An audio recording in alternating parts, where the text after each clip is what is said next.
जानकर साहेब, जानकर साहेब, सभापती महोदयांचं मी अभिनंदन करतो, कारण मी सभागृहातला असा सदस्य आहे की कधीही कुणाचा जास्त वेळ घेत नाही, पण दुर्दैवानं दोन्ही पार्टीच्या बाजूने आमच्या पक्षाला वेळ दिला जात नाही, याबद्दल खेद व्यक्त करतो मी. कारण मी सभापती महोदयांचं अभिनंदन करतो की मला मराठा आरक्षणाच्या बद्दल बोलण्याची संधी दिली, त्याबद्दल मी आपला आभारी आहे. आमचं म्हणणं आहे की राष्ट्रीय समाज पक्षाचं की मराठा समाजाला आरक्षण दिलं पाहिजे. मराठा समाजात देखील गरिबी आहे, सर्व ठीक आहे, त्यांना आरक्षण मिळालंच पाहिजे या मताचा राष्ट्रीय समाज पक्ष आहे. परंतु ओबीसीच्या आरक्षणाला धक्का लागला नाही पाहिजे. तीच अवस्था धनगर समाजाला आरक्षण मिळालं पाहिजे एसटीचं, पण आदिवासीला धक्का लागला नाही पाहिजे या मताचा आम्ही आहे. माझी विनंती आहे की जसं आपण मराठा समाजात गरिबीचं कॅल्क्युलेशन करतोय, तसं टास्क फोर्स लावून त्यांना स्पेशल रिझर्वेशन देऊन त्या समाजाला न्याय द्यायची भूमिका आपण घेतली पाहिजे. हा प्रश्न आहे. जातनिहाय जनगणना जोपर्यंत होणार नाही तोपर्यंत या देशातल्या प्रत्येक जातीची सेन्सस आम्हाला समजणार आहे, त्या समाजाचा सामाजिक आर्थिक शैक्षणिक विकास झालेला समजणार नाही. म्हणून जातनिहाय जनगणना ही पहिली केली पाहिजे केंद्र सरकारनं, ही आमची भूमिका आहे. आज या देशामध्ये 52% ओबीसी समाज राहतो, परंतु 9% सुद्धा रिझर्वेशन त्यांना मिळालेलं नाही. हे फेल्युअर कुणाचं आहे? डेमोक्रेसी म्हणून लोकशाही आम्ही म्हणतो, ज्यांनी ज्यांनी या देशावर राज्य केलं त्यांनी या समाज घटकाला वंचित ठेवण्याचं पाप कोणी केलं ह्याचा देखील चिंतन आणि मनन झालं पाहिजे. आमचं म्हणणं आहे जातनिहाय जनगणना व्हावी आणि ही तामिळनाडू राज्य, बिहार राज्य, जिथं शाहू फुले आंबेडकरांचं राज्य म्हटलं जातं, सर्व पक्षाचा पाठिंबा असतो, काँग्रेसचा, बीजेपीचा, साऱ्या पक्षांचा, तरी आरक्षणाचा प्रश्न मराठ्यांचा, धनगरांचा, ओबीसींचा का सुटत नाही, ही मोठं समजण्यासारखं कोड आहे. माझी आपल्याला सभापती महोदय विनंती आहे की जर मराठा समाजाच्या मागणीची, त्यांच्याही समाजात गरिबीची दृष्टीने ठीक आहे, परंतु आपण जसं मराठा समाजाला सर्वात जास्त बजेट दादांच्या नेतृत्वाखाली देण्याची भूमिका घेतलेली आहे, धनगर समाजाबद्दल आपण 1000 कोटी देतो म्हणलं, परंतु आतापर्यंत जवळजवळ 45 कोटी सुद्धा रुपये त्या समाजाला मिळाले नाहीत. हे समाजाचं भलं कसं होणार? परंतु ओबीसी मधल्या काही जाती अशा आहेत की त्यांना 0% रिझर्वेशन मिळालं नाही. मग त्यांचं कोण बघणार आहे?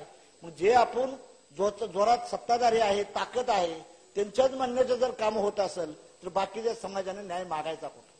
म्हणून जातनिहाय जनगणना झाली पाहिजे. जिसकी जितनी संख्या भारी उसकी उतनी भागीदारी के हिसाब शासन प्रशासनात त्यांचा हिस्सा मिळाला पाहिजे. मग आजपर्यंत जात जनगणना का होत नाही? एका बाजूला धनगराला आरक्षण मिळावं म्हणून राज्य सरकार किंवा केंद्र सरकार प्रयत्न करतं आणि दुसऱ्या बाजूनं याचिका टाकली जाते की त्यांना ह्या समाजाला आरक्षण मिळू नये म्हणून. दादा, नारी संघटनेच्या वतीनं ह्याचंही कुठं चिंतन झालं पाहिजे. एका बाजूला ओबीसीला आरक्षण मिळालं म्हटलं पाहिजे, गवळी नावाचा माणसाला कोर्टात टाकायला लावलं जातं, त्याचं आरक्षण थांबवलं जातं. म्हणून माझी आपल्याला विनंती आहे की ह्या समाजाला खऱ्या अर्थानं जर न्याय द्यायचा असेल तर 2022 एप्रिल 1918 साठी जो कायदा बनला होता की आरक्षणाचा हक्क हा केंद्राला गेलेला आहे, हा चेंडू केंद्राच्या ताब्यात आहे.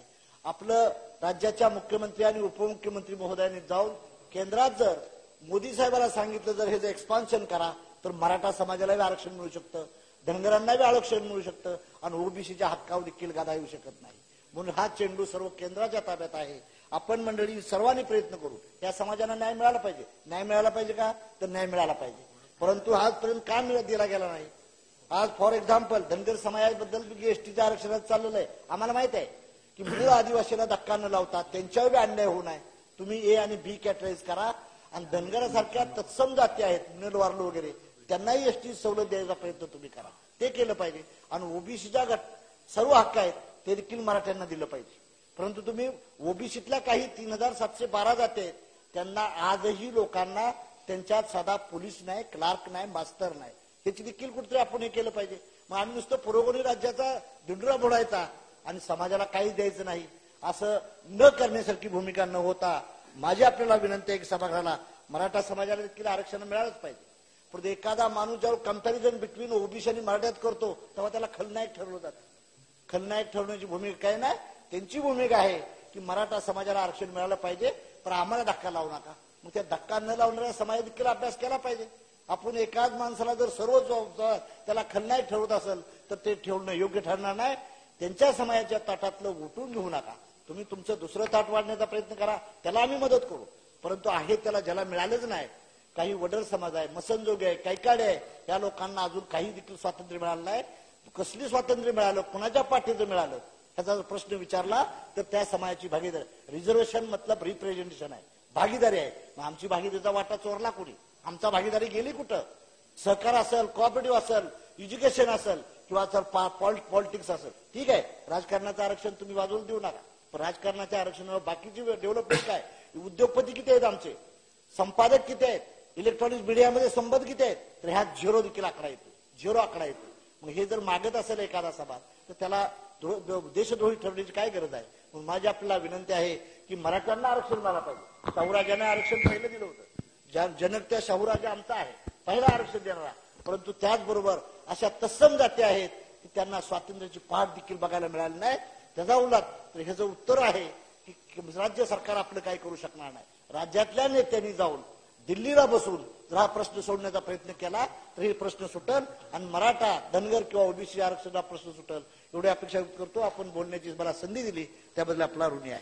सभागृह आता 11 वाजेपर्यंत